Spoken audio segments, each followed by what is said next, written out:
amajaji athi uZuma wehlulekile ukuchazela enkantolo ukuthi kungani kumele ingakwamukeli ukuthi isicelo sakhe sokushushisa ngasese labo babili sihambisana nezinhloso ezingeyemene nomthetho. Inkantolo iphinde yadalula ukuthi isenzo sentatheli uKaryn sephula umthetho wesigaba 16 kumthetho sisekele ovikela amalungelo abezindaba. Inhlangano iJacob Zuma Foundation ithi siyindida isinqumo senkantolo. This is just a barbaric. You can't have a situation like this. So indeed, this is going to be appealed on an urgent basis because it's riddled with the errors in law.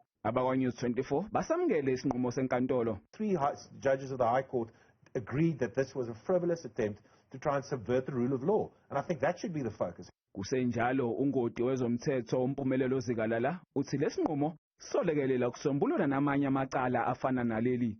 Usenaloku ithuba lokuthi umsholozi adlulisele phambili lo daba enkantolo engaphezulu iSCA noma even constitutional court okuzosisiza-ke lokho ngoba asinawo amacala amaningi adila nezinto ezifana njengalezi. Siyadinga into ezosho ukuthi hayi cha nayo indlela umthetho ohamba ngayo asiyibeke ngale ndlela esiyibeka ngayo.